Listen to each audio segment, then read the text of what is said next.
High Lalita, কিরে কেমন আছিস? কতদিন পরে তোর সাথে দেখা রে। সেই স্কুলে একসাথে খেলতাম, থাকতাম, মজা করতাম, তাই না? আরে অনেক দিন পরে তোর সাথে দেখা হলো। এখনো ওর দেখানো জিনিসটা গেল না, আগাগোড়াই স্বভাবটা রয়ে গেল।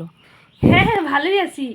উম, যাই হোক, সত্যি সত্যি তোর কথা খুব মনে পড়ে রে। দেখ না, এটা শুধু পড়ে যায়।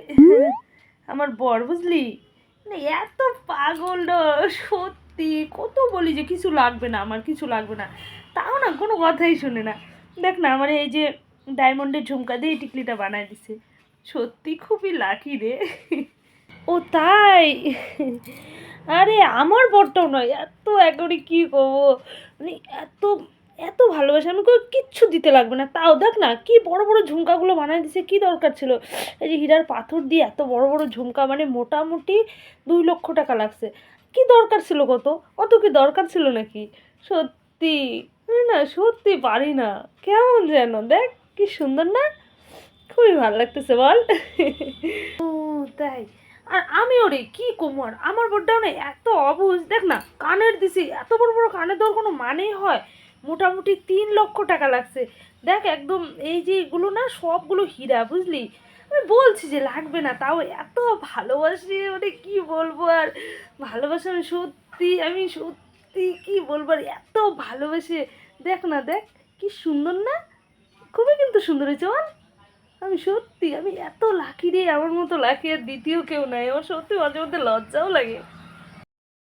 ও তাই? সব সময় বেশি বেশি। দেখ না, দেখ কি বড়, এত বড় হীরার নেকলেস বানায় দেওয়ার কোনো দরকার ছিল? পারেও মানুষটা বটে। বলছি লাগবে না, দেখ কি বড় লকেটটাও তো, দেখ দেখ, মোটামুটি 10 লক্ষ। ভাব, এত দামে কি দরকার ছিল বলতো? আমি বলছি যে লাগবে না, তাও দেয়নি। এত ভালোবাসে না সত্যি, তোর চেয়ে বেশি একটু ভালোবাসে। দেখ তোর চেয়ে কিন্তু দামি আছে আমার গুলো, বল। হইতে পারে, তবে আমারটাতে মনে হয় দামি না, বুঝলি। এই দেখ, দেখলি, দেখ সাইজ দেখ, সবগুলো হীরা। হীরা, তার মাঝখানে আবার একটা প্লাটিনামও আছে। দেখ, পুরাটা সোনা আর হীরা দিয়ে। আমি তো বাবা, কি বলবো আর। তোরটা কত যেন, 10 লক্ষ। আমারটা নিচে মোটামুটি 15 লক্ষ। দেখলি, এরকম স্বামী পাওয়া সত্যি ভাগ্যের ব্যাপার। আরও তো অনেক কিছু আছে, তোরে এক এক করে দেখাইতেছি, দাঁড়া, তুই দেখলেই পাগল হয়ে যাবি। আমি তো এটা সব জায়গায় পড়েও যায় না, মানে তুই দেখাচ্ছিস তাই দেখালাম, মানে অত ইন্টারেস্টও ছিল না পড়ার। এর থেকে দামি দামি জিনিস আমি ব্যবহার করি, আমার করতে দামি দামি জিনিস কিনে দেয়। এই যে দেখ বান্ধবী, এই যে শাড়িটা যে পরছি, এই যে ভালো করে দেখ শাড়িটা। এই শাড়িটার দাম কত জানিস? মোটামুটি 15,000 টাকা। ঢাকায় মসলিন, ঢাকাতে এনে দিছে আমার বর। এত ভালোবাসে আমার না, সত্যি একেবারে ঢাকায় গিয়ে বলছে তোমার কোন শাড়ি পছন্দ তুমি সেটাই অর্ডার দাও। তা আমি বললাম কি তাহলে একটা ঢাকায় মসলিনে কিনে দাও, 15,000 টাকা দিয়ে কিনে দিচ্ছে জানো। এত ভালোবাসে। ও তাই? এই যে আমি যে শাড়িটা পরেছি জানো, এই শাড়িটা কনতে দিছে? দিল্লিতে, দিল্লির সবচেয়ে বড় শপিং মলটা আছে না, সেই মলটাতে, সেই মলটাতে এনে দিছে এই শাড়িটা। আমি তো নিতেই না করছে, মানে জোর করে দিছে। এর দাম মোটামুটি 12,000 টাকা। এত ভালো শাড়ি বাবা, এই চত্বরে কারো নাই। সত্যি এত ভালো। বাংলাদেশ তো ইসে, মানে শাড়ি কমা কিন্তু দাম বেশি বাংলাদেশে, মানে টাকার দামটা একটু ইসে না। আমাদের ইন্ডিয়ায় যদি 5,000 হয়, ওই জায়গায় 10,000।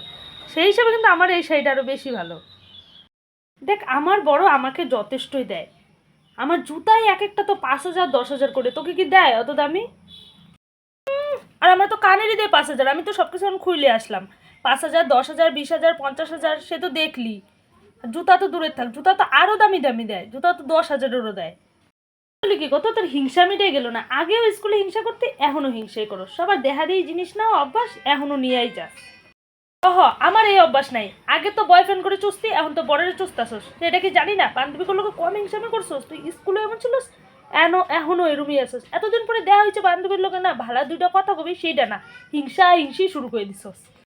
ও, আমার দেয় হিংসা এগুলো। আর আসার পরে তুই যে ইটা দেখাইতেছস সেটা দেখাইতেছস হিংসামি করে, আমি কি বুঝি না নাকি? তখন নিজেরটার বেলা কোনো দোষ নাই, ও আমি দেখাইলেই দোষ না? আমি বয়ফ্রেন্ডে চুষতাম, আর তুমি, তুমি কি কম চুষছ কারোরে? দেখ ঝগড়াঝগড়ি করিস না, তুই আইসস ভদ্রমতো আনতে যাই, যা যা দেখাইলাইছিস না, যা আনতে যা, তোরে আমি আর সহ্য করতে পারতেছি। হ্যাঁ আমি বাড়িতেই যাবো বুঝলি, তোর এই হিংসামি তো সারা জীবন করে গেলি, এখনও করতে আসস, তোর এই লেকচার কেটাই শুনি, আমি জানি না তুই যে লেকচার দিয়ে গেছিস। ঠিক আছে থাক, তোর স্বামী আর তোর সোনার জিনিস লিয়ে কত থাকতে পারিস, দেখা যাবে কতদিন খায় তোকে পিড়িতে।